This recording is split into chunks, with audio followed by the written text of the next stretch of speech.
You want to see something really scary? You bet. Really? Yeah. Okay, this is really, really scary now. I trust you.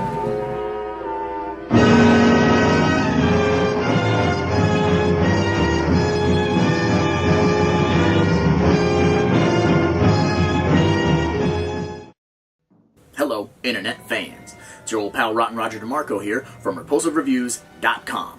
This week, we're going to talk about Joseph Zito's 1981 film, The Prowler, aka Most Likely to Die, The Graduation, Rosemary's Killer, and Pitchfork Massacre. Had a lot of names. I'm not sure why, just maybe redistribution issues. So, here's the plot breakdown. It's the 35th anniversary of a small town's double murder, and the killer has returned to knock off a few more during a spring dance. That's pretty much it. Not an overly complex plot, but it's a very effective one. Before we get into the behind-the-scenes stuff and my overall thought of the film in general, first, let's take a look at Rottin Roger's Splatter Facts. We have 8 dead bodies.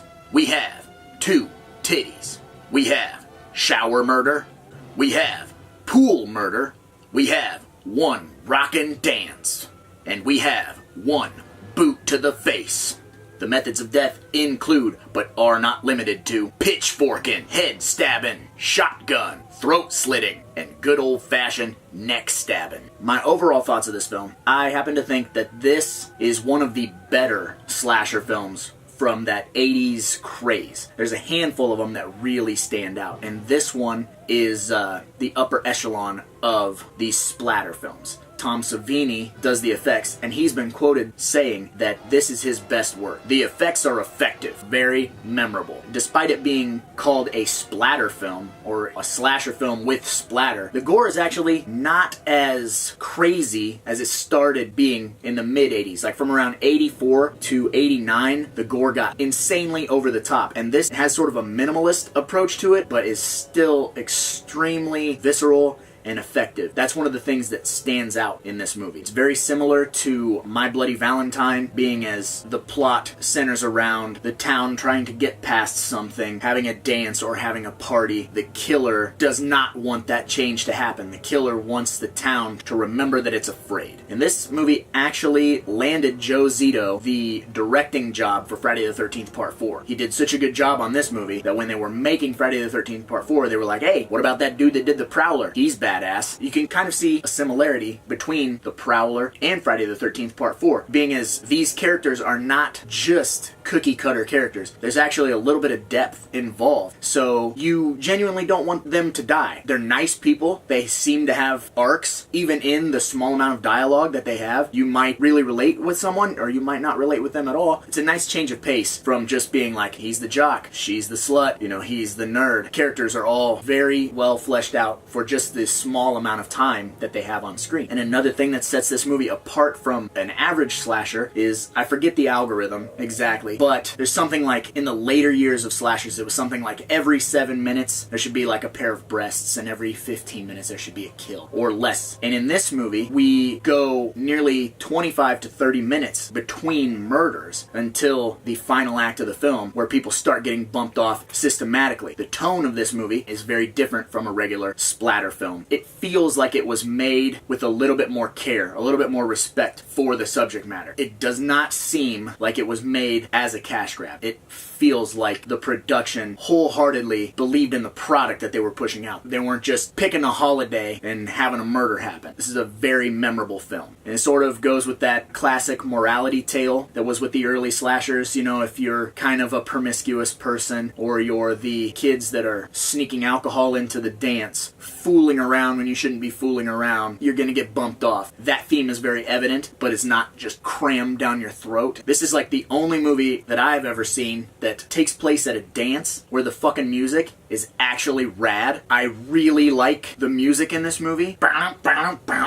It's fucking sweet. You take the path of least resistance. Fucking awesome. There's a scene when Pam goes back to the dorm because she accidentally gets fruit punch spilled on her dress, so she goes back to the dorm. And this is excellent Hitchcockian filmmaking. Her friend is dead in the bathroom. The bathroom door is slightly ajar. She comes in, she talks to her friend doesn't answer, she changes clothes. The killer is in the bathroom on the other side of the door, and she has no idea. As a viewer, they do a very good job of building the tension. It doesn't feel fake, it doesn't feel forced. It's something that at this time we hadn't seen a billion times. Just her being there, and she's taking her time changing, engaging in conversation with her friend who is not alive. And the whole time, as an audience member, you're going, get the fuck out of there. Run. It's fantastic. It's extremely well done. I really like the killer's costume in this movie. It's very simple. It's the army fatigues and it's pulled clothes, later mimicked in, like, I Know What You Did Last Summer with the slicker. The killer's identity is hidden. I mean, it could be anybody. The army fatigues, the helmet, he's got the bandolier, he's got a fucking shotgun and a pitchfork. It's extremely intimidating. It ages well, despite it not becoming a franchise for obvious reasons. That killer model is extremely memorable, and it's one of the greats of the 80s for sure. This movie also has one of the greatest head explosions ever in cinema history. It stands the test of time. It's amazing. You just can't duplicate that with CGI, whatever bullshit methods, whatever these guys are doing. Some of the behind the scenes stuff, this is actually pretty interesting. The house that they used for Major Chatham's, it was an actual museum, and they were only allowed to bring a skeleton crew in there to film because the people who own this museum did not want the film crew fucking shit up, which they fucked up a lot of shit everywhere that they shot. The Colonial Hotel where they shot is a white building. It's always been white. Well, this is where they held the dance, and they put up red streamers on the outside of the hotel. It fucking rained, causing the streamers to bleed red dye all over this hotel. So at the end of production, the fucking hotel had to be painted. Movie crews, folks. Tom Savini accidentally dyed Cindy Weintraub's skin red for 3 days doing a blood gag. Each one of the effects took one whole day for setup. The film production had to be completely scheduled around Tom Savini and his makeup effects. It's not necessarily an effects heavy film, but those blood gags, especially with the swimming pool or the head being blown off or even the double penetration,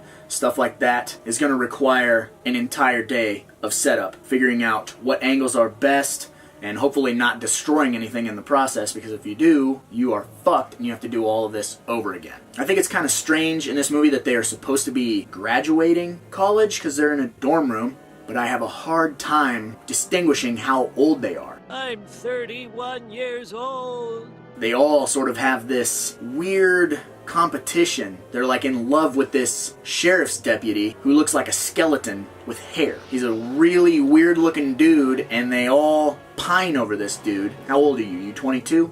You 48? I don't know. I have no idea. And the lead character, Pam. Like I said, some of these characters are really likable, but there's a few scenes in this movie where Pam, she says some really fucked up shit to Mark, the deputy. She never apologizes. She tells him that he's pretending to be a cop or something like that, or storms off because he danced with some other girl or whatever. She's bipolar as fuck. I like to think that 6 months after this movie, he was like fed up with her shit and smoked her with a shovel and buried her in his crawl space because, man, she's rude. And I don't think he put up with it for very much longer after this movie.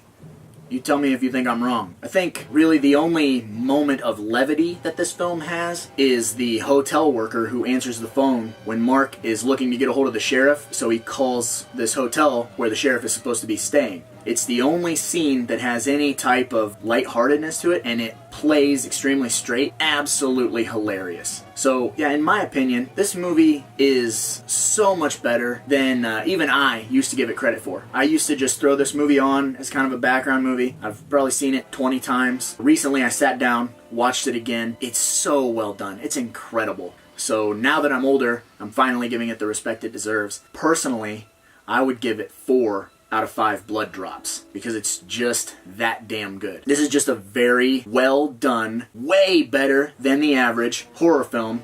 So I should get going, because after all, there's a lot of movies out there and somebody's got to watch them. So why not me, right?